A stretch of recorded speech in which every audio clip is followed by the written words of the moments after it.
Herzlich willkommen zu meiner Tutorial-Reihe in C#. Wir sprechen über die drei verschiedenen Kommentarmöglichkeiten. Dazu schreiben wir zuallererst einen einzeiligen Kommentar.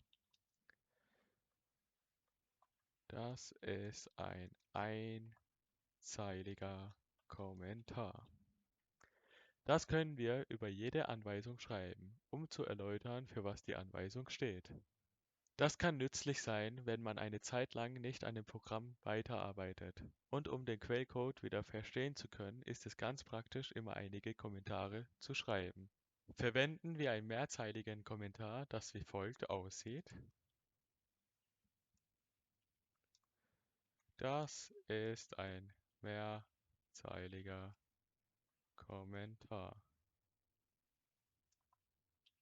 Dann können wir die Funktion oder Anweisung ausführlich beschreiben. Das kann uns die Arbeit enorm erleichtern. In der Realität arbeitet man in einem Projekt mit mehreren Entwickler oder Entwicklerinnen zusammen. Da ist es sinnvoll, die Kommentare verständlich aufzuschreiben, damit es für jeden klar ist. Es gibt die Möglichkeit, einen Dokumentationskommentar zu schreiben. Wie man das anstellt, zeige ich euch. Man muss schließlich 3 Slash eingeben und gibt hier beispielsweise Main-Methode ein. So können wir hier das aufgeschriebene Kommentar sehen. Main-Methode. Diese Kommentartechnik wird gerne in der Objektorientierung verwendet. Das dient zum besseren Verständnis des Quellcodes.